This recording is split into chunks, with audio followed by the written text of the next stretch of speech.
तो hello dear students, welcome back to this session of ICT virtual classroom. ICT virtual classroom के session में आप सभी का एक बार फिर से स्वागत करते हैं। आज की क्लास में बात करने जा रहे हैं क्लास 12 सब्जेक्ट फिजिक्स के ऊपर, कक्षा 12 विषय भौतिक विज्ञान के ऊपर।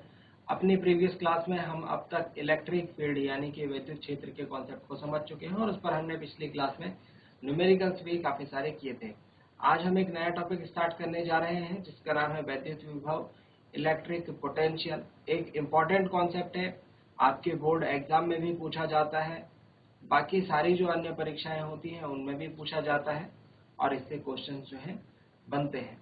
तो आज की क्लास में हम ऐसे ही इसी टॉपिक के ऊपर बात करेंगे, इलेक्ट्रिक पोटेंशियल के ऊपर, और इससे रिलेटेड जो कॉन्सेप्ट है उसको सीखने की कोशिश करेंगे, उसको समझने की कोशिश करेंगे। तो चलिए अपना पूरा ध्यान सामने स्क्रीन की तरफ बनाकर रखेंगे। हम चलते हैं स्मार्ट बोर्ड की स्क्रीन।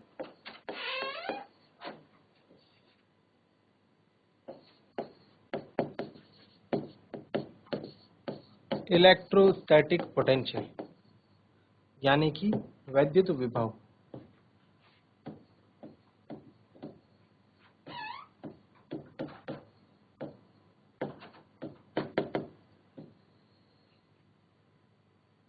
डियर स्टूडेंट्स, विभव का कॉन्सेप्ट पढ़ के आपको क्लास 10th का विभवांतर का कॉन्सेप्ट याद आता होगा, है ना। तो ये कॉन्सेप्ट भी कुछ उसी तरीके से सिमिलर है, ठीक है, उसी तरीके से मेल खाता है उससे, ठीक। सबसे पहले ध्यान देंगे जो वैद्युत विभव का कॉन्सेप्ट है, इसमें हमने जो विद्युत क्षेत्र की बात करी थी यानी कि इलेक्ट्रिक फील्ड ई की बात करी थी, तो ये एक कैसी राशि है, ये एक सदिश राशि है, हमें ये पता है। बट हम इसे क्या कर सकते हैं, अदिश राशि यानी कि स्केलर क्वांटिटी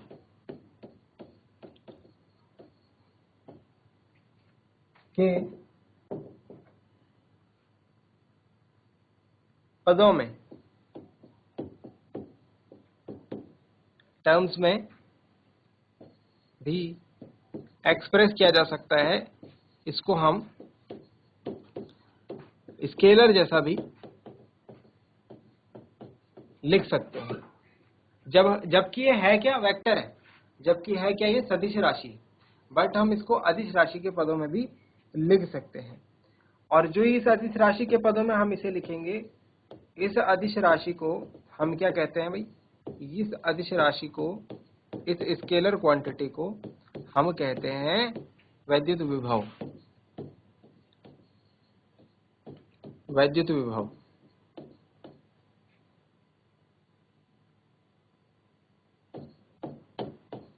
भी कहते हैं। तो एक बात हमें समझ में आ गई, वैद्युत विभव और वैद्युत क्षेत्र दोनों बहुत ज्यादा डिफरेंट कॉन्सेप्ट्स नहीं है, है ना, सिमिलर ही कॉन्सेप्ट्स हैं।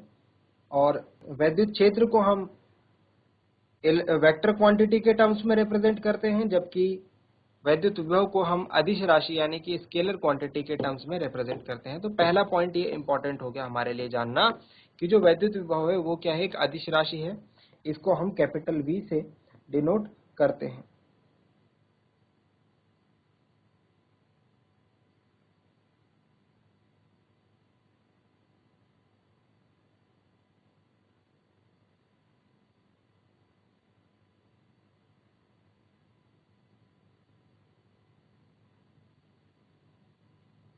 चलिए, लिख लिया यहाँ तक आपने,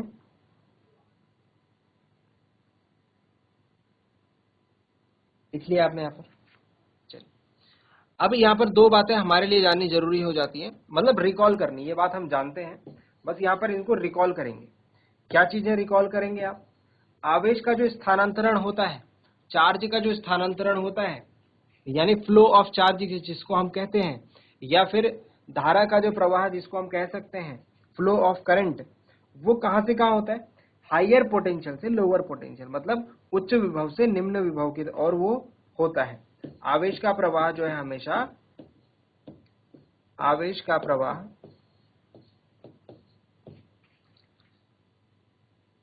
flow of charge, flow of charge हमेशा कहां से कहां की तरफ होगा,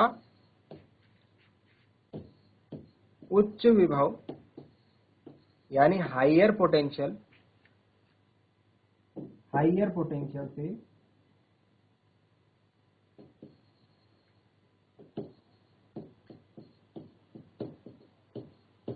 निम्न विभव की ओर होता है।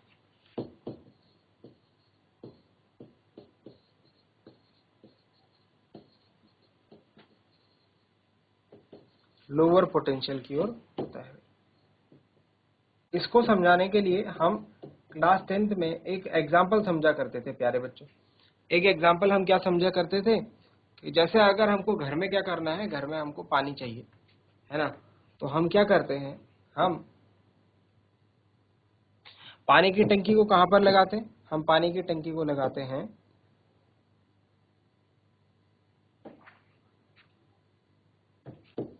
छत पर। देखिए कैसे,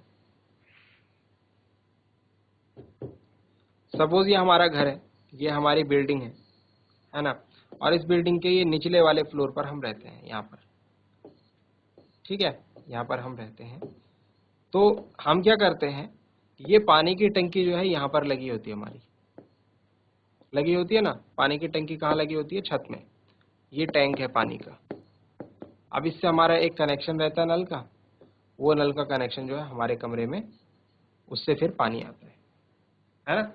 तो टैंक को हम क्या करते हैं, टैंक को हम यहाँ पर रख रहे हैं हायर पोटेंशियल पे, टैंक को हम यहाँ पर रख रहे हैं हायर पोटेंशियल यानी कि उच्च विभव पर, और जहां पर हमको पानी चाहिए वो लोअर पोटेंशियल है। वो क्या है, लोअर पोटेंशियल। तो अगर हम चाहते हैं कि इससे पानी निकल करके ऐसे हमको आसानी से मिल जाए, तो इस टैंक को कहाँ होना चाहिए, हायर पोटेंशियल पर होना चाहिए, और हम कहाँ होने चाहिए, लोअर पोटेंशियल पर होने चाहिए। यानी उच्च विभव और निम्न विभव का यहाँ पर रोल प्ले होता है ना। डिफरेंस रहना चाहिए पोटेंशियल में। अगर ऐसा नहीं होगा, अगर ये टैंक आपने बिल्कुल ऐसे लगा रखे रहेंगे कि हायर पोटेंशियल लोअर पोटेंशियल का कॉन्सेप्ट नहीं रहेगा, पोटेंशियल दोनों का यानी विभव दोनों का समान हो जाएगा, तो पानी नहीं आएगा। सपोज ये टैंक आप ना यहाँ से उठा करके यहाँ पर लगा ले,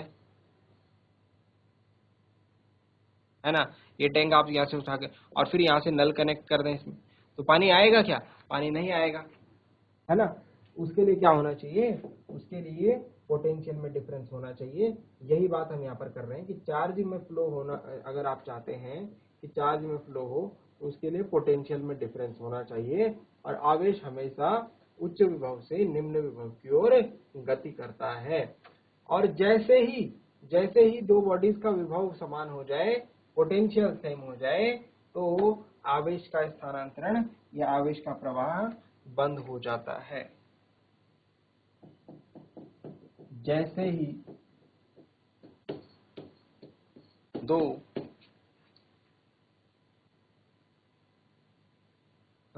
वस्तुओं या फिर दो पिंडों का विभव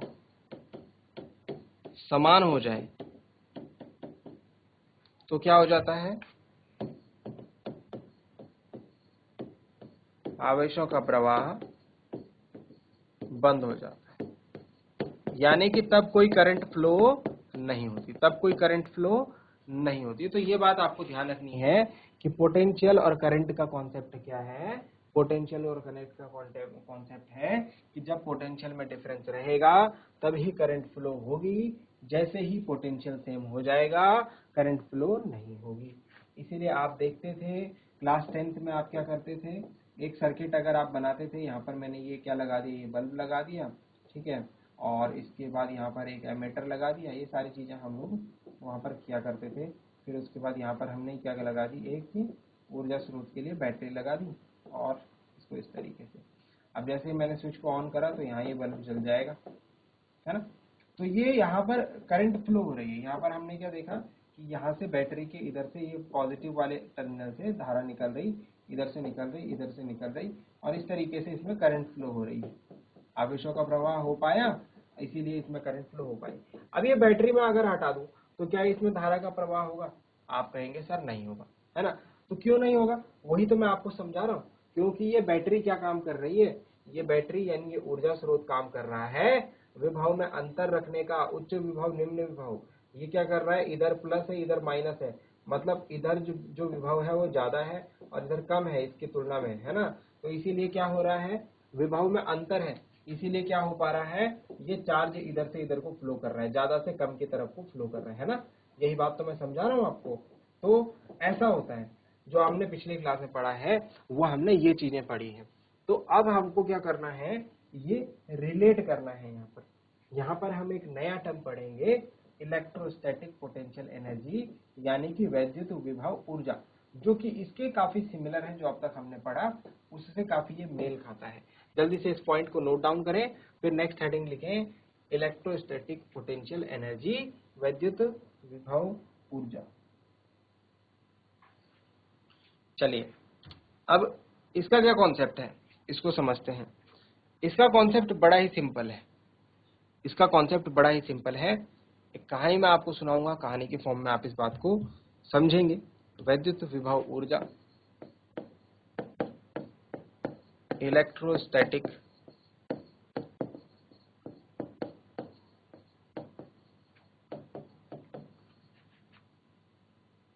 पोटेंशियल एनर्जी।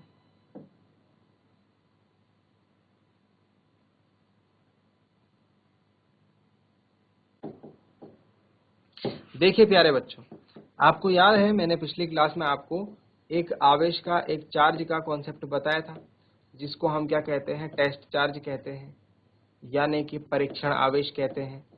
ये परीक्षण आवेश की मैंने आपको परिभाषा भी बताई थी। ये परीक्षण आवेश एक अत्यंत लघु धनावेश होता है। ये परीक्षण आवेश क्या होता है, अत्यंत लघु धनावेश, इनफाइनाइटली स्मॉल पॉजिटिव चार्ज होता है ना, इनफाइनाइटली स्मॉल पॉजिटिव चार्ज ये होता है। तो अभी हम वैद्युत ऊर्जा का कॉन्सेप्ट समझने के लिए इस Q0 का यूज करेंगे, यानी इस टेस्ट चार्ज का इस्तेमाल करेंगे। ठीक है, अब देखिए समझिए इस बात को। सपोज यहां पर एक आवेश या फिर एक बिंदु आवेश प्लस Q रखा हुआ है, एक चार्ज है प्लस Q। ये प्लस भी हो सकता है माइनस भी हो सकता है प्यारे बच्चों, इसके चार्ज से कोई फर्क नहीं पड़ता, बस इस कॉन्सेप्ट को समझने के लिए मैंने यहाँ पर इसको प्लस Q लिया। माइनस Q से भी बात को आप समझ जाएंगे। तो हम क्या जानते हैं, हम ये बात जानते हैं कि कोई भी आवेश है उसके चारों तरफ उसका क्या होता है, वैद्युत क्षेत्र होता है, कि जिसमें कोई दूसरा आवेश आएगा तो वो क्या करेगा, एक बल का अनुभव करेगा, आकर्षण या प्रतिकर्षण बल, तो इसका एक वैद्युत क्षेत्र है ना। चलिए ये बात हमें पता है। पॉजिटिव चार्ज है तो इसकी वजह से जो वैद्युत क्षेत्र होगा वो ऐसे होगा बाहर की तरफ, ये बात भी हमें पता है, अब तक हम इतनी बातें पढ़ चुके हैं। नेगेटिव होता तो अंदर की तरफ होता, बाहर से अंदर की तरफ। ठीक, हम क्या करते हैं, हम ये करते हैं कि यहां से इस पॉइंट पर जहां पर हमने स्मॉल टेस्ट चार्ज रखा है, यहां से हम इस टेस्ट चार्ज को धीरे धीरे खिसका करके ऐसे अंदर लाने की कोशिश करते हैं इस प्लस Q के नजदीक। क्या बोला, हम इस टेस्ट चार्ज को यहां से उठा करके ऐसे धीरे धीरे प्लस Q की तरफ लाने की कोशिश करेंगे।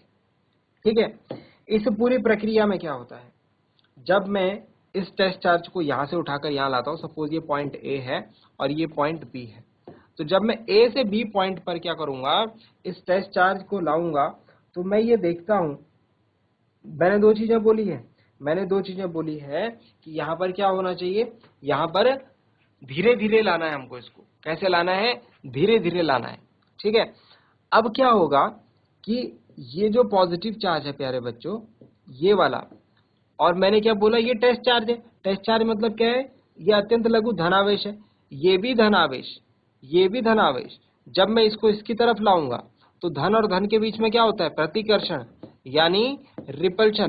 तो ये क्या करेगा, ये इसको धकेलेगा, ये क्या करेगा, इसको धकेलेगा। मतलब हम चाह तो क्या रहे हैं कि ये ऐसे आसान से इसकी तरफ आ जाए, लेकिन हो क्या रहा है, इनके समान आवेश होने के कारण, सजातीय आवेश होने के कारण प्रतिकर्षण का बल लग रहा है। मतलब होगा क्या, मतलब होगा ये कि हम चाह तो रहे हैं कि ये इधर की तरफ आए, लेकिन हमको थोड़ा मुश्किल होगी, क्योंकि ये आवेश क्या कर रहा है, इसको ऐसे धकेल रहा है दूसरी तरफ। प्रतिकर्षण बल यहाँ पर देखने को मिल रहा है। बात समझ रहे हैं? तो यहाँ पर एक बल जो लग रहा है, जो मैं आपको समझा रहा हूं, प्रतिकर्षण का बल, वो क्या है? वो है कूलाम बल, है ना। इस आवेश की वजह से, इस आवेश पर क्या लगेगा? इस प्लस क्यू की वजह से इस पर क्या लगेगा भाई? इस पर लगेगा कूलाम बल, है ना। ये बात हमने पढ़ी है, दो आवेशों के बीच में क्या लगता है? कूलाम बल। और हम क्या चाह रहे हैं? हम इसको इसके नजदीक लाना चाह रहे हैं। ये हम अपनी तरफ से बाह्य बल लगा रहे हैं, एक्सटर्नल फोर्स। तो अगर मैं चाहता हूं कि मैं जीत जाऊं, अगर मैं चाहता हूं कि मैं जीत जाऊं, यानी कि मैं इस चार्ज को यहां से यहां तक लेकर आऊं, तो मैं क्या कोशिश करूंगा कि ये वाला जो बल है, ये जो एक्सटर्नल बल है जो कि मैं लगा रहा हूं, इसका मान ज्यादा रहे इससे, तभी मैं जीत पाऊंगा। क्योंकि ये क्या कर रहा है? इसको धकेलने का काम कर रहा है और हम इसको पास ले जाने का, तो हमको इस पर ज्यादा बल लगाना पड़ेगा। समझ गए कॉन्सेप्ट को? अगर इतनी बात समझ गए तो अगर इतनी बात समझ गए तो इसके बाद की जो छोटी सी बात है वो भी आप समझ जाएंगे। अगर मुझे इस पर बल लगा करके, ठीक है, और इसको ए से बी पॉइंट तक लाना पड़ रहा है, तो कहने का मतलब है कि मुझे इस पर कुछ कार्य करना पड़ेगा। मुझे इस पर क्या करना पड़ेगा? कुछ कार्य करना पड़ेगा। और वो कार्य क्या हो जाएगा? इस Q0 आवेश में वैद्युत स्थितिज ऊर्जा के रूप में संचित हो जाएगा, जिसको हम वैद्युत विभव ऊर्जा कहते हैं। क्या ये बात समझ में आई है या नहीं आई है? सिमिलरली, जैसे देखो, जैसे मैं समझाता हूं आपको, जैसे आपने क्या करा, ये जमीन थी, ये जमीन है, हमारा ग्राउंड है। सिमिलर कॉन्सेप्ट है। हम पहले जो है, हमने इस कॉन्सेप्ट को पिछले क्लासेस में बहुत ज्यादा डिस्कस किया होगा, ठीक है। ये ग्राउंड है, ग्राउंड के ऊपर कोई वस्तु रखी हुई है, कोई ऑब्जेक्ट रखा हुआ है, ठीक है। सपोज कोई पेन है, पेंसिल है, स्टोन है, किताब है, कुछ भी है।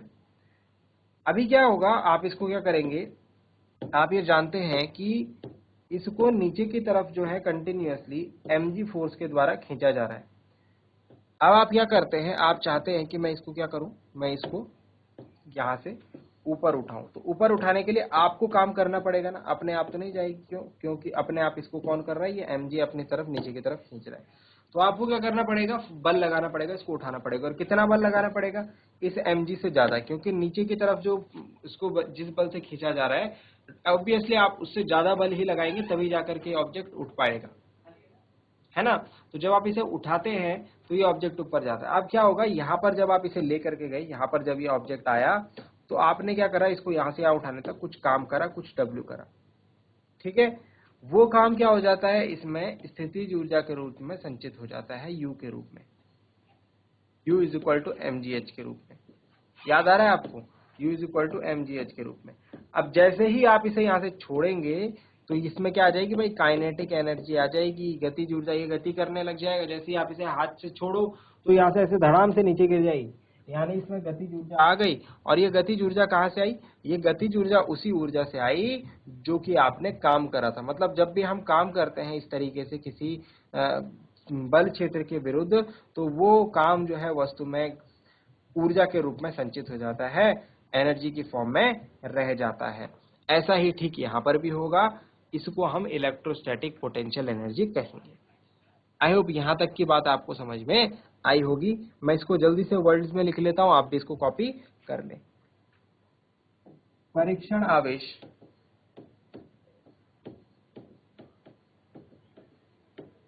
को परीक्षण आवेश को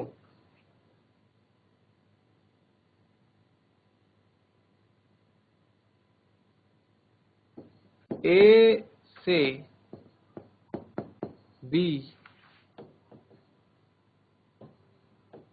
बिंदु तक लाने में, ए से बी बिंदु तक लाने में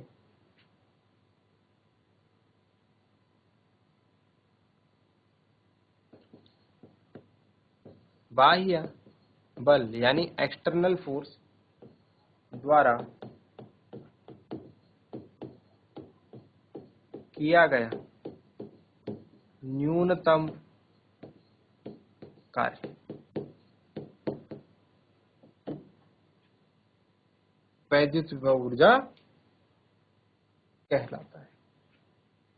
यहां पर मैंने क्या बताया था आपको, मैंने ये बताया था स्लोली लाना है, बहुत स्लोली मूवमेंट इसमें होना है, मतलब कि एक्सेलरेशन इसमें नहीं होना चाहिए।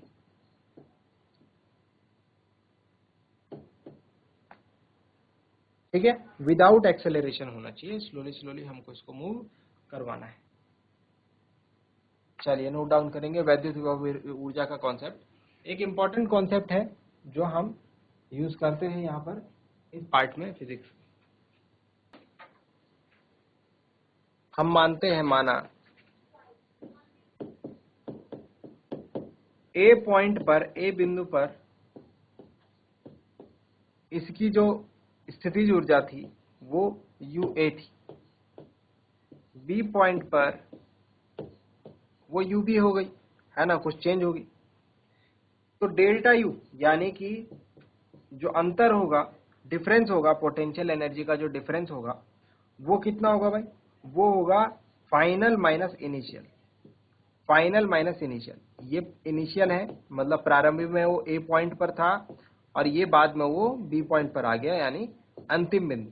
तो अंतिम माइनस प्रारंभिक बिंदु का जो डिफरेंस होगा वही हमारा क्या होगा, विभव अंतर होगा, विभव में अंतर होगा, पोटेंशियल डिफरेंस होगा, है ना। और यही जो है, यही किए गए कार्य के बराबर होगा। मतलब हमने इस चार्ज को, इस टेस्ट चार्ज को ए से बी तक लाने में कितना काम किया है, UB माइनस UA काम किया है। यही बात हमने अभी लिखी थी कि यहां से यहां तक लाने में जो कार्य किया गया है वही क्या है, वैद्युत विभव ऊर्जा है, और उसको हम इस तरीके से डिनोट करते हैं। जरा जल्दी से नोट डाउन कर लेंगे। चलिए, ये हो गया एनर्जी का कॉन्सेप्ट। अब इसके बाद ही इलेक्ट्रोस्टैटिक पोटेंशियल का कॉन्सेप्ट आता है। ठीक है, तो सिमिलर है,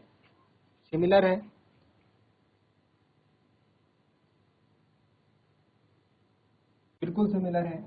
और यहां से क्वेश्चन जो है 3-4 इंपॉर्टेंट बनते हैं, इनको देखेंगे ध्यान से।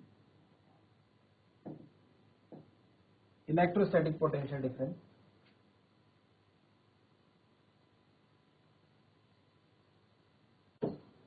एकांक परीक्षण आवेश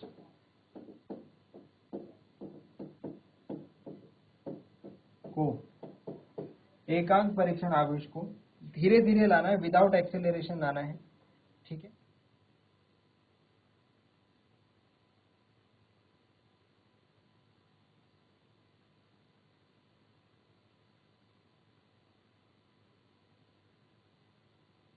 एकांक परीक्षण आवेश को B से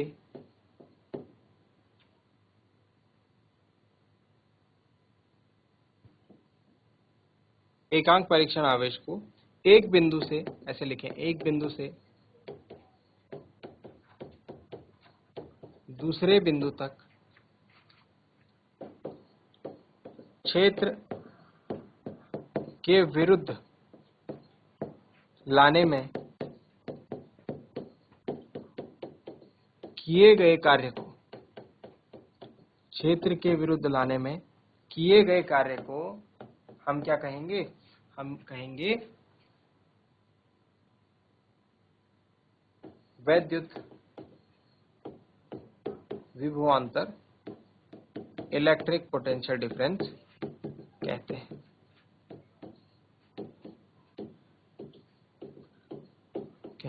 यहां पर भी वो बात ध्यान रखनी है, सेम कहानी है, स्लोली मूव कराना है, चार्ज को बहुत धीरे धीरे लाना है। ठीक है, एक्सेलरेशन नहीं होना चाहिए। और कहां से लाना है, एक पॉइंट से दूसरे पॉइंट तक हमको लेकर के आना है। और यहाँ पर क्या रहेगा, यहाँ पर एक्सेलरेशन नहीं रहेगा। एक इंपॉर्टेंट पॉइंट, चलिए इसके बाद हम इंपॉर्टेंट पॉइंट्स के ऊपर डिस्कशन करेंगे। अभी फिलहाल यहीं तक करते हैं, इसको नोट डाउन करेंगे। तो चलिए डियर स्टूडेंट्स, आज के लिए इतना ही। उम्मीद करते हैं आज की क्लास में आपको जो बातें बताई गई हैं वो आपके समझ में आई होंगी, इंटरेस्टिंग लगी होंगी, और साथ ही साथ आपने उन्हें नोट डाउन भी किया होगा। ये भी उम्मीद करते हैं घर से आप इन चीज़ों को एक बार रिवाइज करके जरूर लाएंगे। मिलते हैं अगले क्लास में ऐसे ही किसी इंपॉर्टेंट इंटरेस्टिंग कॉन्सेप्ट के साथ। क्लास से जुड़े रहने के लिए आप सभी का बहुत बहुत धन्यवाद। Thank you very much and have a nice day.